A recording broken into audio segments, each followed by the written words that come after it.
ഇത് മാസ് മോട്ടോഴ്സിൽ നിന്നാണ്. Honda deo BS4 model വണ്ടിയാണ്. നമുക്കതിൻ്റെ പെട്രോൾ ലീക്കായിട്ട് വന്നതാണ്. നമ്മൾ പെട്രോൾ ലീക്കിൻ്റെ കംപ്ലയിൻറ്റ് ചെക്ക് ചെയ്യുന്ന സമയത്ത് അതിൻ്റെ കാർബേറ്ററാണ് കംപ്ലയിൻറ്റ് കേട്ടോ. നിലവിൽ നമുക്ക് അതിൻ്റെ ഈ കാർബേറ്ററിൻ്റെ ഈ ഭാഗം നോക്കിക്കഴിഞ്ഞാൽ അറിയാം, അത്യാവശ്യം ഈ ശരിക്കും ഒരു ഫംഗസൊക്കെ പിടിച്ചേക്കണ പോലത്തെ ഒരു സിറ്റുവേഷനാണ് അതിൻ്റെ ഉള്ളിലത്തെ അവസ്ഥ. ഇത് നിലവിൽ ഇപ്പോഴത്തെ E20 പെട്രോളിൻ്റെ ഉപയോഗം മൂലം കാർബേറ്ററിന് വരുന്നൊരു പ്രോബ്ലമാണ്. ഇപ്പം നിലവിൽ നമുക്കുണ്ടല്ലോ ഈ ഓവർഫ്ലോൻ്റെ കംപ്ലയിൻറ്റുമായി ബന്ധപ്പെട്ട് നമ്മൾ ഈ ഫ്ലോട്ട് വാൽവ് മാറ്റിയിട്ട ഒരു വർഷം ശരിയാവും. പക്ഷെ എന്നാൽ പോലും ഇതിന് ബാക്കി ആ കെമിക്കൽ റിയാക്ഷൻസിനകത്ത് നടന്നിട്ടുണ്ട്. ഇതിൻ്റെ ഉള്ളിലൊക്കെ അത് പൊടി പോലെയാണ് സംഭവം തന്നെ കേട്ടോ. അപ്പോൾ താമസിയാണ്ട് ഇത് ഫുൾ കംപ്ലയിൻറ്റിലേക്ക് പോകും. ഈ കാർബേറ്റർ ഫുൾ കംപ്ലയിൻറ്റിലേക്ക് പോകും. തൽക്കാലം നമുക്ക് ചെയ്യാൻ പറ്റുന്നത് ഇപ്പോൾ ഫ്ലോട്ട് വാൽവ് മാറ്റി റീസെറ്റ് ചെയ്യാന്നുള്ളതാണ്. ഇപ്പോൾ ഫ്ലോട്ട് വാൽവ് മാറണം, സ്ലോ ജെറ്റ് മാറണം, കാർബേറ്റർ ക്ലീനർ ഉപയോഗിച്ച് ക്ലീൻ ചെയ്ത് റീസെറ്റ് ചെയ്യാം. ഇനി നേരെ മറിച്ച് പിന്നീട് നമുക്ക് പെട്ടെന്നൊരു കംപ്ലയിൻറ്റ് വരാതിരിക്കണമെന്നുണ്ടെങ്കിൽ നമ്മൾ ചെയ്യേണ്ടത് കാർബേറ്റർ അസംബ്ലിയെ പാടി മാറ്റി പുതിയത് വെക്കേണ്ടി വരും. ഈ കാർബേറ്റർ യൂണിറ്റെ പാടി മാറ്റി പുതിയത് വയ്ക്കാം.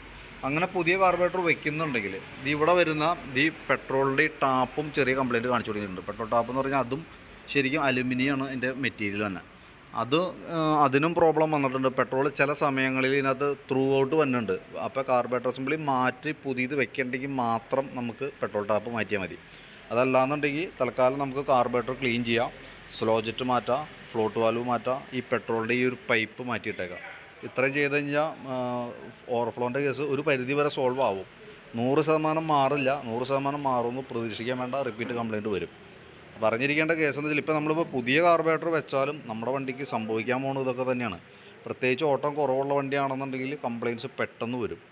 അത് നമുക്ക് വേറെ പ്രത്യേകിച്ച് ഒന്നും ചെയ്യാനില്ല. ഇപ്പോൾ ഹോണ്ട കമ്പനിയുടെ കാർബേറ്റർ നമ്മൾ മേടിച്ച് വയ്ക്കുന്നു, നമ്മളത് ഇൻസ്റ്റാൾ ചെയ്യുന്നു, അതൊക്കെ ക്ലിയറാണ്. പക്ഷെ എന്നാൽ പോലും ഈ ഉപയോഗിക്കുന്ന പെട്രോൾ E20 പെട്രോൾ ആയതുകൊണ്ട് തന്നെ റിപ്പീറ്റ് ഈ ഒരു കംപ്ലയിൻറ്റ് വരാനുള്ള സാധ്യത വളരെ ഹൈ ആണ്. വരും എന്ന് ഉറപ്പല്ല പറയണേ, സാധ്യത വളരെ കൂടുതലാണ്.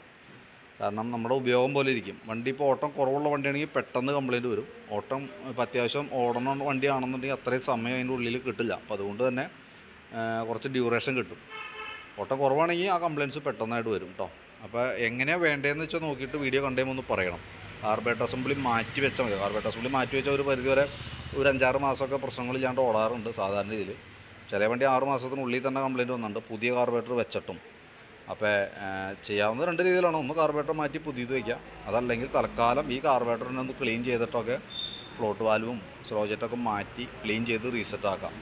പിന്നീട് കംപ്ലയിൻറ്റ് വരാണെങ്കിൽ അപ്പോൾ മാറ്റിയാലും മതി. അപ്പോൾ 2 ചിലവ് വരും. അപ്പോൾ നമ്മൾ പറയണതിൻ്റെ കാരണം എന്ന് വെച്ച് കഴിഞ്ഞാൽ പുതിയത് വയ്ക്കുകയാണെങ്കിൽ കുറേ നാളത്തേക്ക് പ്രശ്നം ഉണ്ടാവില്ല. റിപ്പീറ്റ് പഴയത് നമ്മൾ വയ്ക്കുകയാണെന്നുണ്ടെങ്കിൽ റിപ്പീറ്റ് കംപ്ലയിൻറ്റ് വരാനുള്ള സാധ്യത കൂടുതലാണ്. ഓരോ പ്രാവശ്യം കയറുമ്പോഴും നമുക്ക് അതിൻ്റേതായിട്ടുള്ള ക്ലീനിങ്ങിൻ്റെ പ്രോസസ്സും ഇതൊക്കെ വരുമ്പോൾ അതിൻ്റേതായിട്ടുള്ള ചിലവും വരും കേട്ടോ. അപ്പോൾ എന്തായാലും വീഡിയോ കണ്ടതിന് ശേഷം നോക്കിയിട്ട് പറയാം. കാർബേറ്റർ അസംബ്ലി മാറ്റി പുതിയത് വെക്കുകയാണെങ്കിൽ പെട്രോൾ പൈപ്പിൻ്റെ കൂട്ടത്തിൽ കൂടെ ആയിരിക്കുന്ന ടാപ്പും കൂടി മാറ്റി പുതിയത് വെക്കണം. എന്നാലാണ് അതുകൊണ്ട് ഗുണമുള്ളൂ കേട്ടോ. ഇനി അതല്ല തൽക്കാലം ഇതെല്ലാം റെഡിയാക്കി ഇട്ടാൽ മതി. എന്നിട്ട് ടാപ്പും അത് തന്നെ മതി. നമുക്ക് ആ പൈപ്പ് മാത്രം മാറ്റി റീസെറ്റ് ആകാം. എന്തായാലും വീഡിയോ കണ്ടതിന് ശേഷം നോക്കിയിട്ടൊന്ന് റിപ്ലൈ ചെയ്യും. അതനുസരിച്ചിട്ട് ഞാൻ അതിൻ്റെ ഒരു എസ്റ്റിമേറ്റ് പ്രിപ്പയർ ചെയ്തതിൻ്റെ ഡീറ്റെയിൽസ് തരാം. മാറ്റാണെങ്കിൽ എത്ര വരും, റിപ്പയറിംഗ് ആണെങ്കിൽ എത്ര വരും എന്നുള്ളത് നോക്കിയിട്ട് അതിൻ്റെ ഡീറ്റെയിൽസ് പറയാം. നോക്കിയിട്ടൊന്ന് റിപ്ലൈ ഇടണം കേട്ടോ.